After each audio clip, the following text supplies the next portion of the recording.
Béni sois-tu, notre Dieu, source de vie, source de toute la création. Merci de ce que tu nous permets encore d'être debout ce matin. Ton amour et ta grâce sont passés par là, car nous savons qu'aucune garantie, quels que soient nos projets pour aujourd'hui, sans ta main, sans ta grâce et ta bonté, nous ne serons pas debout ce matin. Et cela nous rassure que ce jour que toi tu as créé, il est pour nous un sujet de joie, un sujet de paix, un sujet de bonté, d'amour. Nous avons cette conviction que tout ce que tu as disposé pour nous ce matin va glorifier ton nom et faire le bonheur de tes enfants que nous sommes.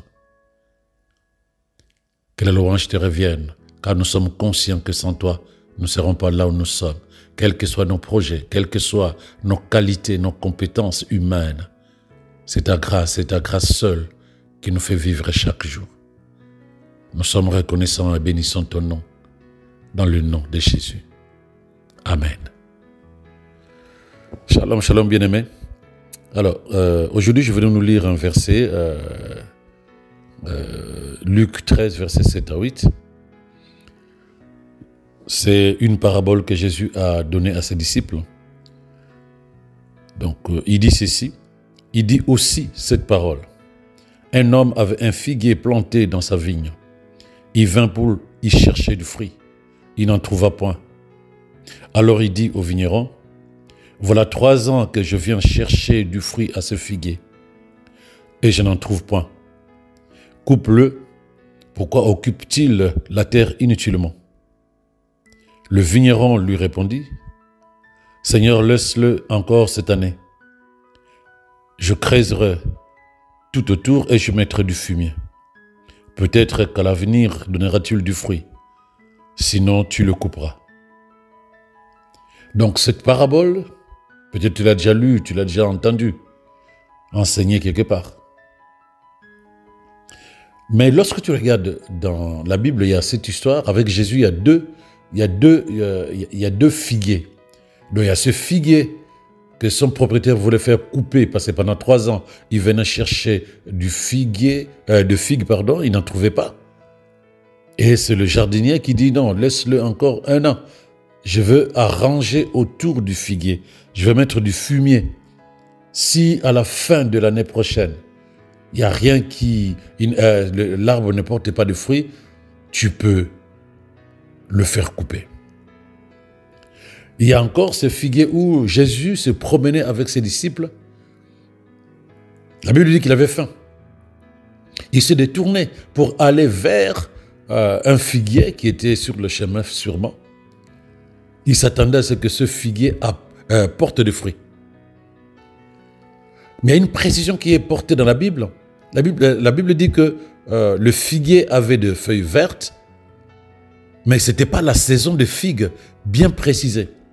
Mais Jésus y est quand même allé, s'attendant à ce que cet arbre lui donne de figues.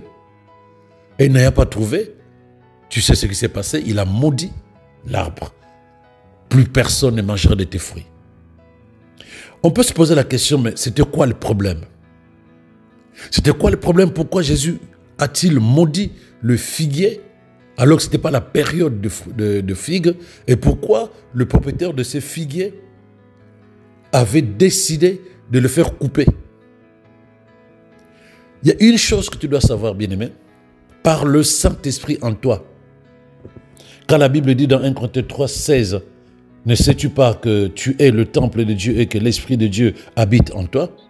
Donc quand tu réalises cela et tu vois l'exigence de Dieu concernant la vie de chacun de nous, parce que nous sommes comme des figuiers, il attend de nous que nous portons de fruits. Il attend de nous que nous soyons productifs. Il attend de nous qu'il y ait la transformation, le changement, le véritable renouvellement de notre intelligence. Il attend qu'il y ait quelque chose qui a changé. Que ce qu'il a investi au-dedans de nous porte des fruits. Sa parole, mais surtout son esprit. Il faut que son esprit, depuis notre nouvelle naissance, porte des fruits. Mais s'il ne voit pas le fruit, il est en droit de se poser la question, à quoi tu sers?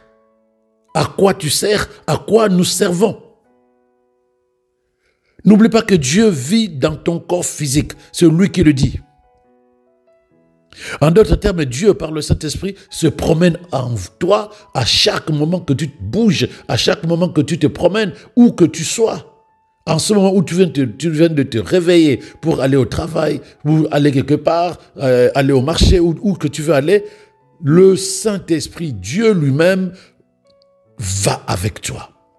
Donc il n'y a aucune raison que nous ne portions pas de fruits dans la journée, puisque l'esprit de vie est en nous et il agit. Si nous le laissons agir, il nous laisse porter des fruits.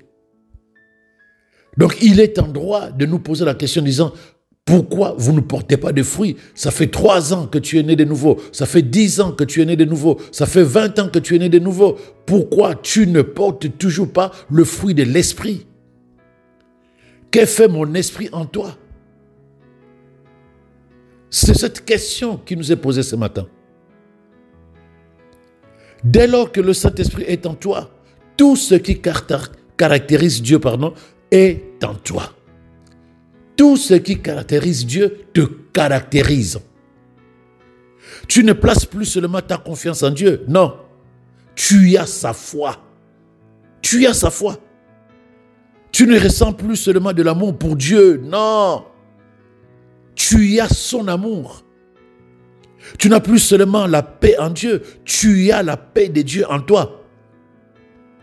Ce qui était difficile pour beaucoup de personnes dans l'Ancien Testament, toi tu ne peux pas fonctionner comme quelqu'un de l'Ancien Testament parce que Dieu a fait le choix de demeurer au-dedans de toi. Dans l'Ancien Testament, ces gens-là, ils n'avaient pas la présence du Saint-Esprit de Dieu à l'intérieur d'eux.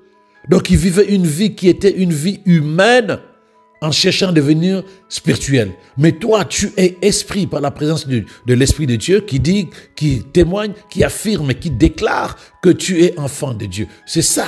Mais comment tu peux être enfant de Dieu si la vie de Dieu, le trait de Dieu ne se voit pas dans ton caractère, dans ta manière de parler, de penser, dans ta manière de vivre, d'agir?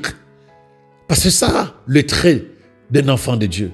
Un cœur qui ressemble au cœur de Dieu. Des pensées et des paroles qui sont inspirées, influencées par la parole de Dieu et par son esprit. C'est des choses essentielles aujourd'hui. Parce qu'on a tout fait d'être chrétien, mais les choses qui montrent que nous sommes des enfants de Dieu sont d'abord dans notre caractère et dans notre manière d'agir et de parler et de penser. Galates 5, 22, 23 dit ceci.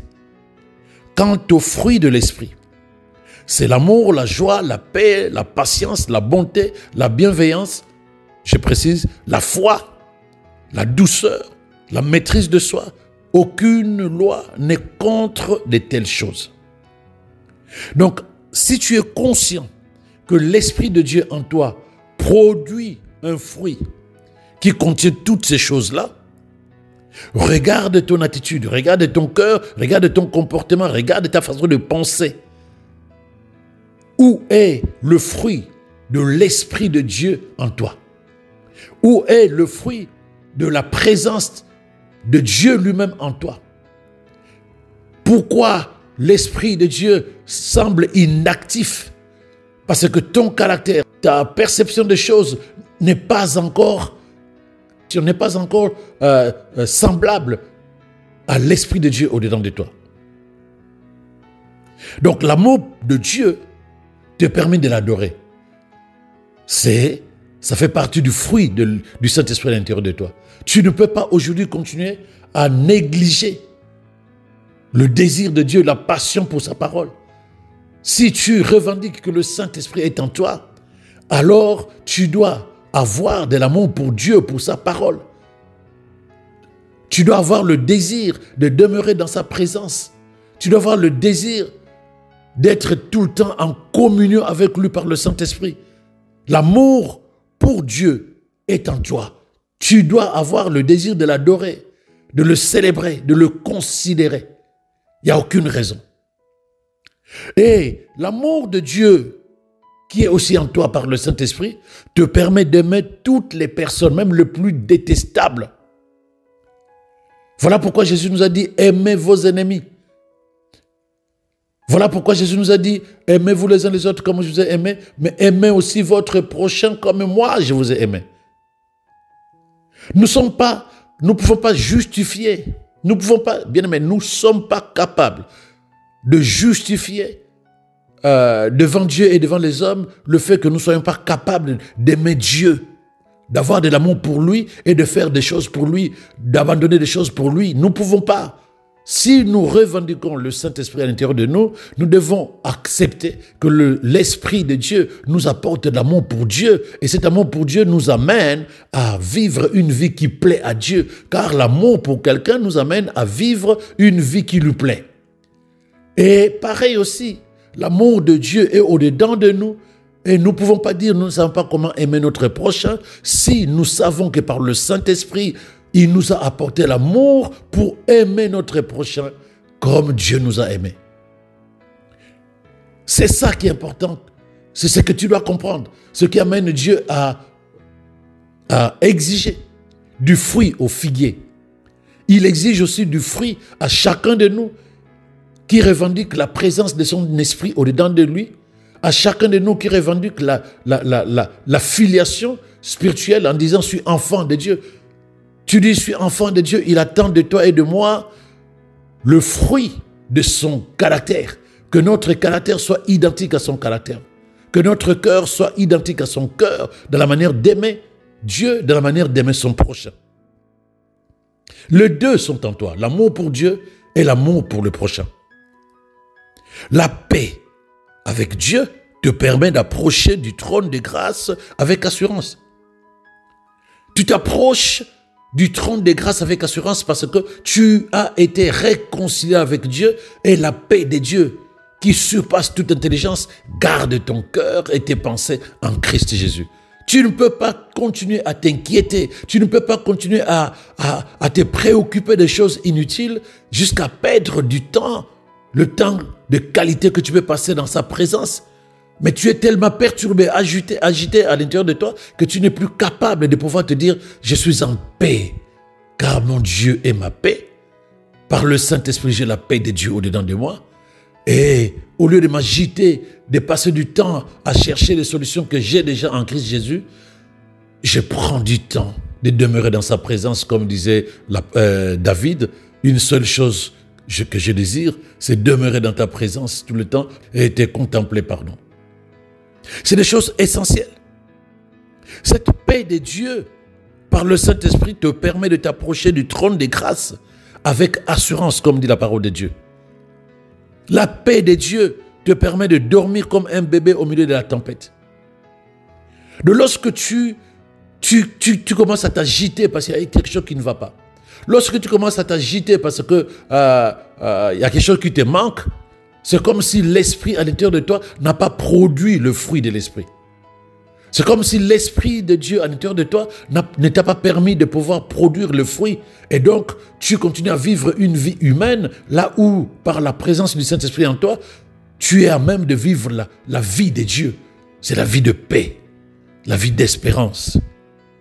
J'espère que tu comprends bien, aimé. J'espère vraiment que tu discernes. Et j'ai pris que le Saint-Esprit te communique cette pensée qui nous donne ce matin, afin que nous avancions dans une autre conscience, parce que nos pensées vont être renouvelées à la lumière de la parole de Dieu et nous vivrons la pensée de Dieu.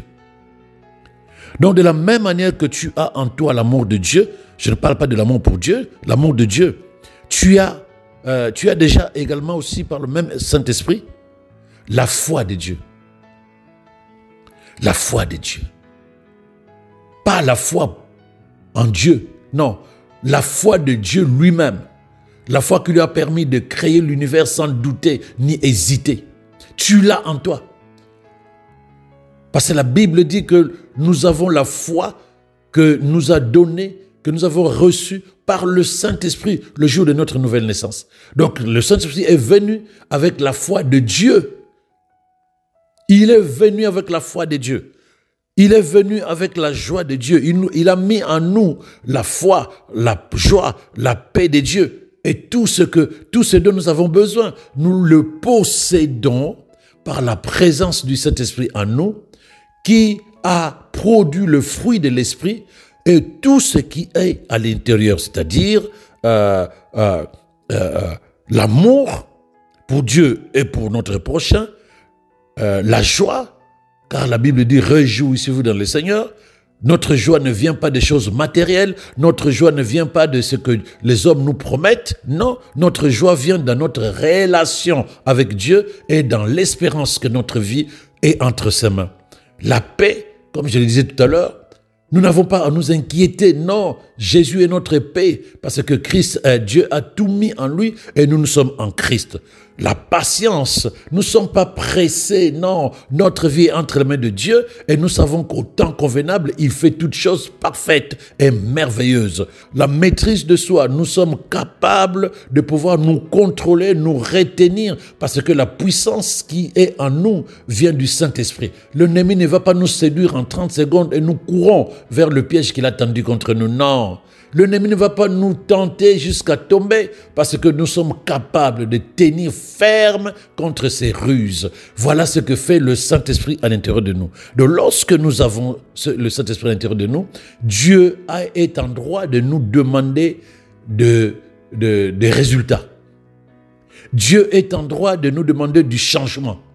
On ne peut pas rester la même personne depuis des années et dire « j'ai le Saint-Esprit en moi ». Ce n'est pas possible. Il produit du fruit en nous. Il produit du fruit en nous, il change notre manière de penser, il transforme notre cœur, et notre cœur devient le cœur de Dieu, et il nous amène chaque jour à vivre la vie de Dieu avec tout ce qu'il a produit au-dedans de nous. Comprends ce que je veux te dire.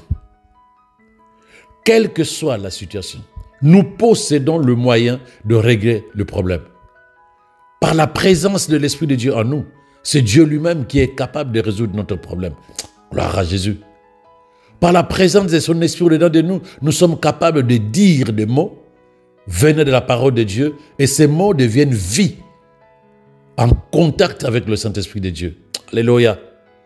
Voilà ce que tu dois comprendre, bien-aimé. En nous, il y a tout ce dont nous avons besoin pour que la vie de Dieu se manifeste. Même quand la mer Rouge devrait se séparer en deux, Dieu a posé la même question à Moïse. Qu'est-ce que tu as? C'est mon bâton de berger. Alors, étends ta main avec ton bâton et fends la mer.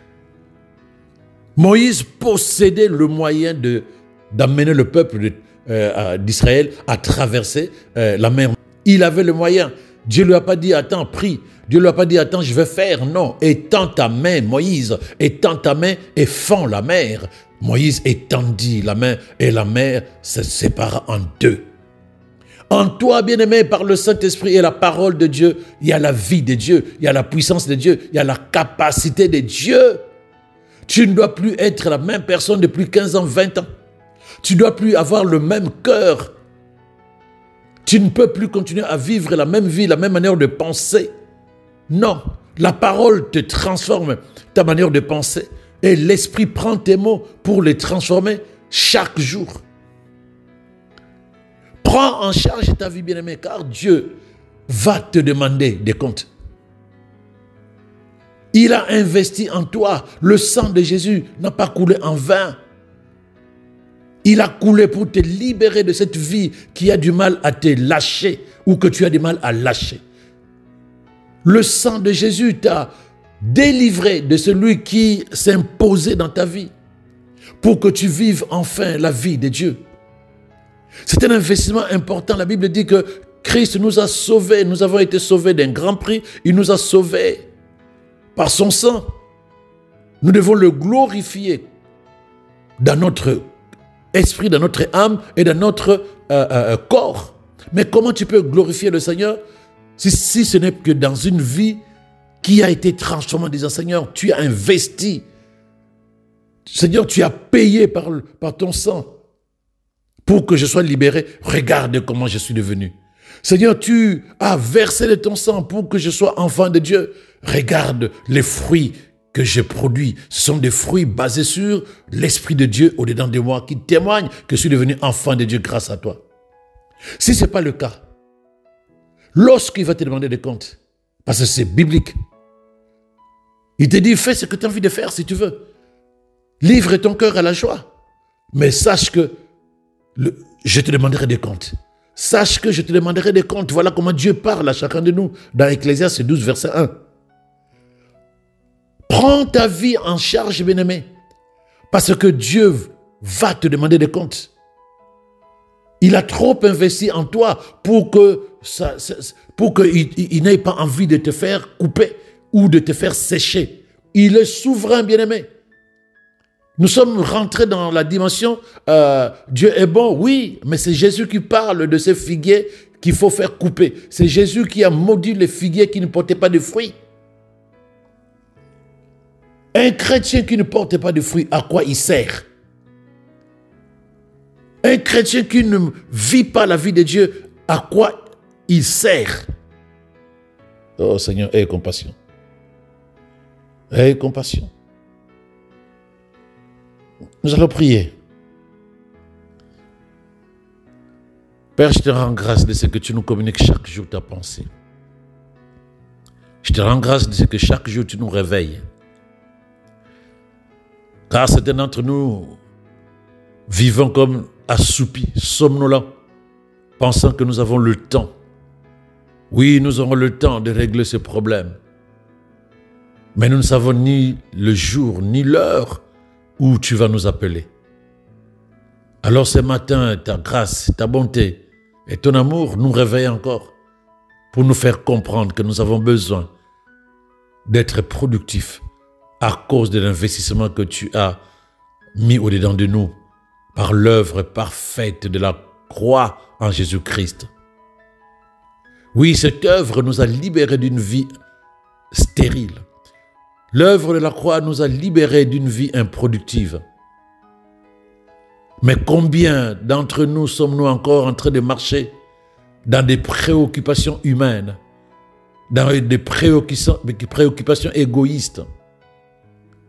Mais aujourd'hui, Seigneur, nous voulons nous détourner de ce chemin et nous focaliser sur la vérité. Oui, nous voulons produire les fruits.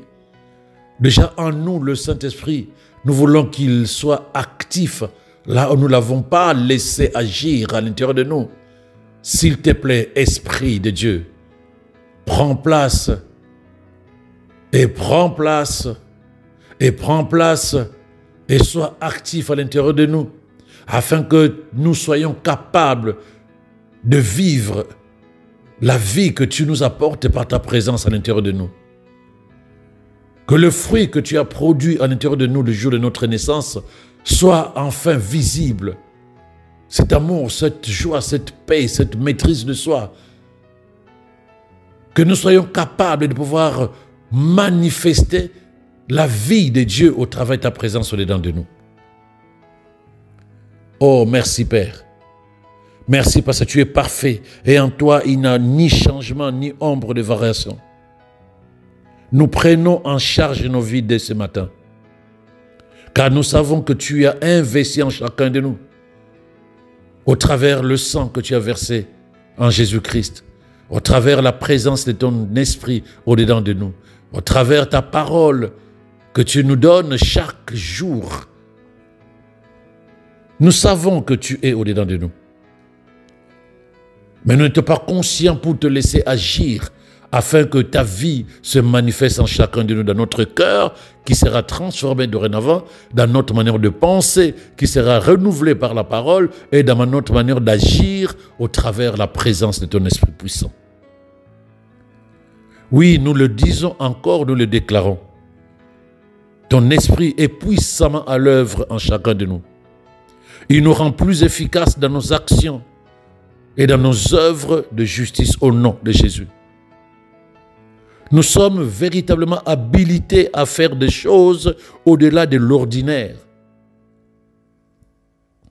Voilà pourquoi nous décidons ce matin de laisser l'Esprit opérer à l'intérieur de nous, afin que nous soyons capables d'accomplir de grands exploits par sa présence à l'intérieur de nous, par ta présence à l'intérieur de nous et par la puissance de ta parole au nom de Jésus.